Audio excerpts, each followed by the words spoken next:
ko donc ni ñu ko waxee woon commencé ak actualité ci kanam ak Aliou Sow.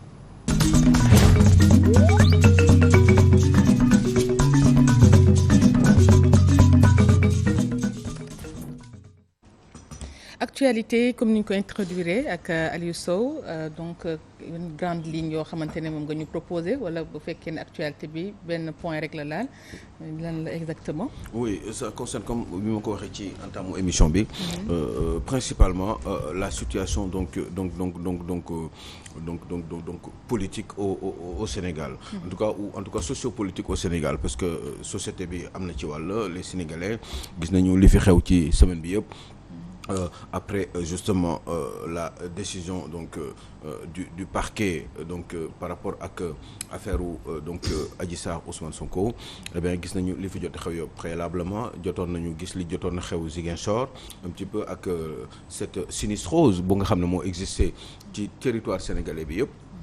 Ça fait qu'effectivement les Sénégalais étaient bien stressés et kenn liggéeyatul l'économie était en branle y a rien qui marchait nit ñi kenn wóolatul kenn am benn espèce su mooy tonte boo xam ne dafa amoon ci réew mi ba finalement gis ngeen bi décision boobu jibee coow bi nga xam ne moo fi bari woon ak taal yi ak yàqteef yi nga xam ne moom moo am ci réew mi ba nga xam ne ñu bari perte nañ ci seen i liggéey ñii liggéeyatuñu parce que seen société dañ ko yàq ñii liggéeyatuñu parce que effectivement amatuñu courage même pour génn dem dóori waar parce que ce sont des Sénégalais qui sont dans l'informel et que tous les matins dañuy dem jéem a dóori waar pour am dara pour mën a yóbbu seen kër pour la journée donc yooyu yëpp amatul woon parce que déplacement yi c'était très compliqué Dakar Dem Dikk entre autres les autres sociétés de transport Tata et cetera car rapide Ndiaga Ndiaye taxi yi kenn dawatul woon parce que tout simplement ou alors il y en a quelques qui prenaient des risques pour essayer parce qu'ils n'avaient pas le choix de gagner quelque chose foraatu yóbbu seen kër donc yooyu yëpp faisait en tout cas ça ne marchait pas l'économie était totalement justement au ralenti et ça fait que effectivement coow gi bari woon na torop et que Sénégal il n'était comme on le dit habituellement en français il n'était pas bon vivre d'être au Sénégal période boobu donc effectivement depuis nag ñaari fan ñetti fan on a vu que njiitu réew mi dañu gis ni njiitu réew mi dafa jóge Ndakaaru ci palais de la République en pleine comment dire en pleine réunion du bureau exécutif de l'APR si la génn en urgence dem wuyu ji donc wuyu ji j'en sais rien je ne sais pas si c'était prévu mais en tout cas il y avait une surprise parce que c'est au même moment que ni ñu nekkoon en réunion du comité exécutif ou seen parti boobu eh bien ci la jóg en urgence dem en catimini avec quelques motards un petit peu une ambulance comme habituellement ça se fait taf dem seeti sëriñ bi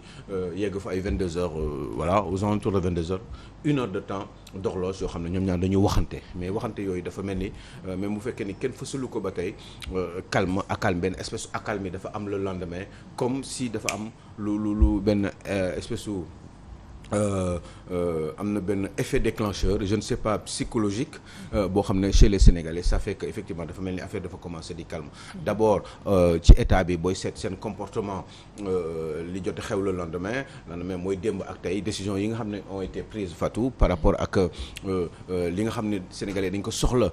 te di ci liggéey tàmm ko léegi mu nekk seen outil de travail nga xam ne fi nga toog au lieu nga déplacer wu sax yu bari mën nga ko def gagner de l'argent et puis faire gagner de l'argent à quelqu'un d'autre donc muy participer ci économie loolu gars yi dañ ko bloqué woon ça fait que ni dafa posé woon aussi un autre problème chez les Sénégalais et ben loolu dindi nañ ko aussi débloqué nañu loolu aussi mooy mbirum internet beeg yooyu WhatsApp donc du coup da nga naan est-ce que xëy na c'est peut-être ça qui a été à l'origine de tout ça lan la ñuy waxante sachant que effectivement décision boobu ma leen doon wax noonu jóge woon ci procès bi normalement dafa waroon am ay conséquences naturellement immédiates conséquences yooyu du woon dara lu dul une décision de justice dañ ko war di exécution boobu nag du woon lu dul on sentait que ni il y avait une certaine imminence par rapport ak exécution ou décision procès boobu mooy ku jël décision de justice il faut que nga mettre ko en exécution. maanaam jël récupérer Ousmane Sonko et puis naturellement faire comme les autres prisonniers. loolu la ñu bëggoon exécuter mais c'est pas une chose facile. mais ce qui n'était pas une chose facile. parce que tout simplement c'est un monsieur. boo xam ne c'est un leader donc politique. qui a une certaine opinion à ses côtés et qui a certainement pesé et qui a fait un petit peu équilibrer la balance et justement d'ailleurs foofu sax c'est assez bizarre parce que boobu jar na sax ñu teg foofu baaraam pour xalaat si ndax est-ce que quand on est un homme politique puissant exécution d'une décision judiciaire est-ce que dafa war a doon une exception pour yow par rapport au Sénégalais lambda bi nga xam ne dégg nga maam peut-être que mun na def même acte délictuel yi mais que forcément lui on n'hésiterait pas d'art à le récupérer et justement mettre en exécution kii boobu. Ça peut être différent parce que un citoyen ordinaire boo xamante ne kenn topp ci gannaawam c'est différent ak koo xamante ne ab leader politique la. boo xamante ne ay nit ñoo topp ci gannaawam. ñoom ñëpp duñ nekk benn moo tax est-ce que ñii di juristes yi ak ñi yëngu ci wàllu droit ñoom ñëpp duñu mën a indi évoquer yoo xamante ne genre yooyu la. ci koo xamante ne dafa am ay mbooloo yu topp ci gannaawam soit mu nekk chef religieux soit mu nekk koo xamante ne ab ci musique lay yëngu. en fait célébrité grosso modo. voilà mooy un Sénégalais. Qui n'est pas ordinaire. Qui serait peut-être même extraordinaire. Est-ce que décision de justice poids politique xam nga poids politique wala même poids social sax. voilà loolu laa leen wax xam nga Sonko bokkul ak Cheikh Tidiane Gomis. voilà exactement Sonko xam nga li mu mën a drainer Cheikh Tidiane Gomis mënu ko. xam nga loolu la bon il faut que tamit bon xam nga day peser ci balance su maanaam dëkk bi. mais est-ce que loi juridique yi prévoir nañ. non yenn texte wala dara ci genre nit ñooñu. mais loolu mënul nekk théoriquement ci li ma jàng tuuti. ci droit loolu warul mën a nekk ci réew. parce que dans le cadre de traitement de l'égalité de traitement entre les citoyens normalement une décision de justice. dañ ko war a appliquer ci képp ko nga xam ne doomu Sénégal nga. ñëpp war a tolloo ñëpp war a tolloo quel que soit sa profil. tout ça sa situation. mais fii est-ce que ça doit être une exception. wala loolu comme ni nga ko waxee war nañ ko mën a bind éventuellement fenn ci code pénal. Je ne peux jamais l'imaginer parce que ça serait impossible puisque encore une fois day entraver l'égalité de traitement entre les citoyens ndax Cheikh Tidiane Gomis bu dee dafa am 100 milliards wala mu am 100 000 personnes wala mu am 50 000 personnes wala mu am 50 millions wala mu am 50 francs CFA tout simplement wala sax kenn xamu ko bu fekkee ni une décision de justice dafa dal ci kawam dañ ko war a appliquer de la manière la plus normale la plus juste parce que loolu mooy justement boo gisee justice ñuy def balance bi noonu ce n'est pas pour rien c'est pour que balance mooy équilibré mooy normal warul wàcc à gauche te warul wàcc à droite dafa war a équidistant donc loolu ça fait que effectivement da nga naan dañ ciy réfléchir il y a une décision de justice qui a été prise est-ce que décision boobu ça doit faire exception pour certaines personnes parce que juste ce sont des personnes qui sont exceptionnelles de par leur popularité de par leur sympathie chez les populations ou même sax de par seen xaalis Fatima Kidé. À travers le monde beaucoup de personnes yoo xamante ne am nañ problème ci wàllu justice mais amuñ li nga xamante ne mooy aura bu Ousmane Sonko am ak ñi nga xamante ne ñoo topp ci ganam parce que tey gis nañ ki nga xamante ne mooy Meissa Babou di économiste dem na ba estimer dégâts yi ne buñ koy defaraat état bu koy génne na débourser 200 milliards de francs CFA pour réparer li nga xamante ne moom moo fi am kon loolu perte énorme la ci biir Sénégal léegi bu fekkee nag dem nañ ba bëgg exécuter yenn yi nekk c'est un citoyen lambda comme tout le monde justice daa war a trancher comme bu doon keneen ak ku mënti doon mais mu nar a entraver li nga xamante ne moom mooy suñu dundin entraver économiquement ñun suñu wàllu xoolal rek li ñu jot a mos rek fan yi en quelques jours est-ce que loolu duñ ko xoolaat Fatou je suis d'accord avec toi sauf que rek il faudrait que ñu rappeler waat benn affaire adduna bi principe yi mooy même bu fekkee ni sax France loolu mooy seen kii seen devise adduna bi dafay tënku ci liberté des êtres humains en général, égalité entre les êtres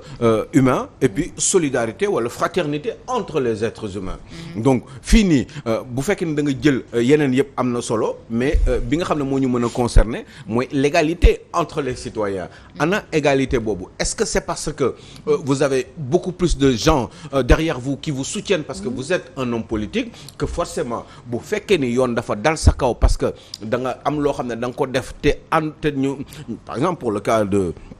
Adji Sarr, Ousmane Sonko nga xam ne une décision a été prise par le tribunal, est-ce que foofu dañu war a bàyyi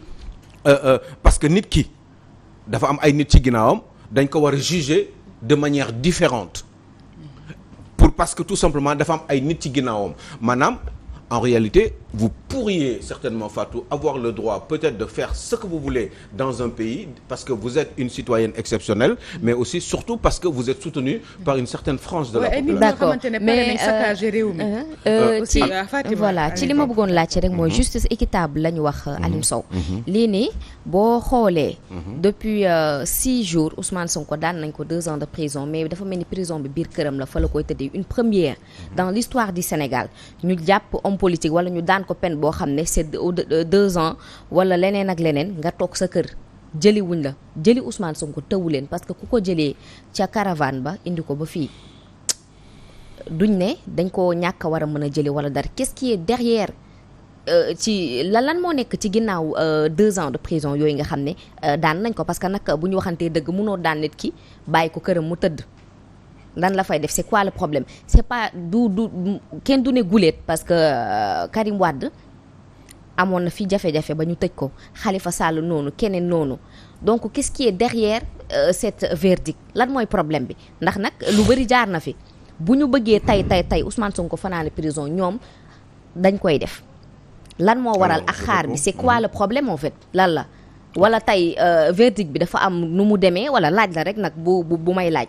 Non, verdict du am nu mu demee parce que le juge il ne fait que dire le droit surtout pour ce cas précis par rapport à son intime conviction. Pourquoi ne pas exécuter par rapport ak bu fekkoon ñeneen ak ñeneen ndax ñi àndoon ak Ousmane Sonko ca caravane ba dañ leen fekk ci yoon bi jàpp leen parce que nee nañu préfet mayu leen ñuy ñëw ci gox-goxaat yi di fa indi attroupement wala sax di dajale ay nit te amuñu autorisation. ñi àndoon ak moom ma yeggali rek dañ leen jàppoon ñi àndoon ak Ousmane Sonko ci caravane bi dañ leen tegoon loxo moom ñu jël ko yóbbu ko këram. tollale boobu lan moo tax amul ñu daan la prison nga nekk sa kër maa ngi laaj ba tey naka lañ lay mën a daanee 2 ans de prison bàyyi la sa kër barricade sa kër toog di la xool 6 jours nga nekk fa beneen bi mooy ñi nga àndaloon ci caravane bi nga xam ne dañ koo tere ñi nga àndaloon ñu jël leen jàpp leen yóbbu leen ci kaso bi yow ñu bàyyi la sa kër wala ñu gàdduwaat la ne la coppet yóbbuwaat la sa biir kër c'est quoi le problème justice équitable bi ñuy wax am na wala amul lan mooy définir actes yi nga xam ne moo laa wax léegi ni d'accord donc maanaam mooy li ñu doon poser encore sànq rek Fatima ana lu tax ñu defal une faveur à Ousmane Sonko alors que pour le cas de ces accompagnants yi nga xam ne ci yoonu Koungheul bi dañ leen jàppoon bi ñu leen jàppee ñoom arrêté leen parce que dañu tere seen caravane boobu ñoom ñi mu àndaloon yëpp dañ leen jàpp yóbbu leen je crois que même Kaolack lañ leen yóbbu présenté procureur bi nekk Kaolack moom ñu bàyyi ko ndànk jël ko récupérer ko indi ko ndànk dugal ko ci biir këram mettre ko à peu près en résidence surveillée ce qu'on ne peut pas appeler cette résidence surveillée parce que yooyu en général pour nga mu nekk officiel il faut nga notifier ko il faut mu doon benn këyit boo xam ne da nga ko notifier léegi situation d'exception boobu sur la personne de Ousmane Sonko lan moo war a mën a tax je pense que ni bon bi ngay wax loolu sama xel dafa nekk ci benn mbir boo xam ne dafa jotoon am fii ci réew parce que tout simplement un président de la République moom moo amoon benn baat bu mu génne woon quand il disait que ni am na ay dossiers yoo xam ne bu fekkee ne dafa nar a taal réew wala dafa nar a indi ay problèmes je préfère jël ko teg ci sama coude teg ci maanaam sama conc bi mu waxee loolu nag on avait remarqué que ni beaucoup de Sénégalais avaient dit que ni ku nekk amoon nga sa interprétation bu bopp neewoon nga ni mais man est-ce que loolu c'est normal parce que gars yi ñi doon xalaat sax ñi fi ñu doon gën a xalaatee mooy ci côté am moom Macky Sall ñi nga xam ne dañu féete ak moom ñooñu lay faral buy wax ñooñu la bëgg a faral mais en réalité ñi nga xam ne dafa jàkkaarloog ñoom ci opposition bi ñooñu du leen may dara waaye yeneen dossiers yi mën na ci jël di si teg concam parce que tout simplement les gens dañu ko faral mais moment boobu j'avais dit que ni est-ce que foofu rek la bëggoon waxee xaj na bu fekkee ni xalaat nañ ni foofu lay waxee est-ce que amul woon leneen aussi parce que rappelez-vous que ni dans un pays man moment boobu muy wax noonu Macky Sall mbir moomu sama xel dafa nekkoon ci lii ñuy wax ni bon ici ça concerne Ousmane Sonko mais des fois mun na concerner bon je crois que Fatou ma ko waxal wala Cheikh Diane Gomis un chef par exemple un chef religieux qui est boo xam ne dafa def benn jëya par exemple nga xam ne kooku ay nit dañu yaakaar ci moom mu am ay taalibe tey jii nii bés buñ ko jàppee ci délit wala loo xam ne peut-être que ça relève de la matière pénale est-ce que moment boobu un président de la République bi nga xam ne moom mooy gardien de la constitution ba pare war a surveiller la bonne marche des institutions notamment les institutions judiciaires est-ce que président de la République boobu daf ci war a jël concam teg ko ci par rapport bu fekkee da nga jël ay considérations sociologiques ñun ci suñu réew parce que réew boo xam ne la dafa am nu ñuy dundee du comme yeneen façon réew yi nga xam ne n'importe qui un milliardaire comme ça comme en Russie xam na tudd Murdov je sais plus comment il s'appelait dañ ko jékki-jékki mania du gaz di nga ñëw yeewu suba teel jël ko yóbbu ko kaso parce que on avait considéré que ni dafa def ay jëye yoo xam ne mérité woon na dem kaso est-ce que fii loolu exception la war a nekk si ñun moo tax ma indi réflexion bi d'ailleurs pour ñu xam quoi le cas Ousmane Sonko. est-ce que tegu ci concam. waaw est-ce que je pense pas parce que lu fu verdict wàccee moom ba mu des dul yóbbu moom wax dëgg yàlla. non daf ko dul mën sax parce que il faut que mu les voies de recours yëpp Ousmane Sonko def ko ba pare est-ce que aussi ci diggante bi moment bi ñuy verdict bi génnee ak moment bi ñu ko war a jëlee est-ce que am na benn délai de temps boo xam ne yoon dafa ne certainement mën nañu ko dem wëri ci code de procédure pénale pour vérifier est-ce que ci diggante bi ñuy jël décision bi tribunal bi ak moment bi ñu war a exécuter mbir mi décision boobu est-ce que am na benn délai de temps boo xam ne yoon prévoir na ko boo xam ne délai boo xam ne kenn waru koo passer wala est-ce que délai amul et que à tout moment ñoom heure bu leen neex war nañ koo mën a def. Ndeye Khady Ndiaye dans toute l'histoire.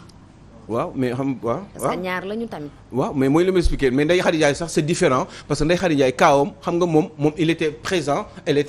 était présente au tribunal. te comme voilà moom kay par contumace la et que Ndeye Khady moom am na possibilité moom déjà décision bi il suffit juste mu def appel rek et puis la décision elle devient suspensive immédiatement parce que appel bi moom moo koy arrêter le temps que ñu xoolaat nan la ñuy rejuger waatee mbir mi mais pour le cas de Ousmane Sonko benn possibilité rek la am comme certains le savent même les Sénégalais en général mooy il faudrait que mu dem se constituer prisonnier pour que moom mu mën a bu constituer wu boppam prisonnier mu mën a moom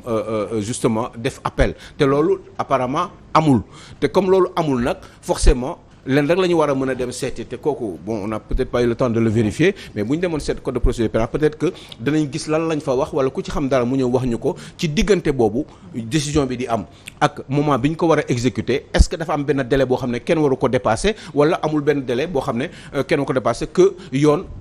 mandat d'arrêt mun nañ ko def à tout moment et que amul benn décision ci diggante bi nag am na loo xam ne xëy na duñ ko bind aussi mooy li nga xam ne ça relève de notre de considération socio-culturelle par rapport au pays comme par exemple dara am ñu ne la teg kilifa yi ne leen teg leen ci seen loxo mais kilifa yi loolu ñuy wax noonu kenn bind ko ci droit kenn bind ko ci code pénal kenn bind ko aussi ci code civil donc ça pose un problème. est-ce que mais réew bi nekk ak tradition. bu dee France amuñ ko yeneen réew mais ñun moom dañoo jël kilifa diine teg ko fenn. sauf que kenn sóoraale wu ko ni. ci biir yoon ci biir code pénal wala code de procédure pénale wala même code civil en général que ni am na ñoo xam ne kenn waru leen laal. tout simplement parce que seen maxaama moo war a mën a tax ni war nañu mën a def loolu je ne peux pas imaginer que loolu am na seen maxaama moom mooy tax war nañu mën a def lu leen neex et que dara du leen ci fekk bu boobaa aussi ñi ngi entravé benn considération boo xam ne dafa am depuis la déclaration des droits de l'homme mooy égalité boobu ma doon tudd sànq des citoyens égalité de traitement entre les citoyens parce que loolu mooy justice bu njëkk ci àdduna maanaam nit ñi dañ leen war a traiter de la même sorte kii Ndeye Comba bu defee benn erreur Aliou Sow def la même erreur normalement moo tax sax ñuy wax jurisprudence Ndeye Comba bi mu ko njëkkee def lii lañ ko lii moo ko daloon Aliou Sow bu ko defee tey eh bien lii moo ko war a dal parce que tant que loi bi changé wul moyen d'exécution yi même chose la war a doon maintenant nag cas bi nii mooy est-ce que sóoraale woon nañ ko ci suñu yoonu réew le cas de Ousmane Sonko moi je ne pense pas que sóoraale nañ ko parce que loolu warul mën a nekk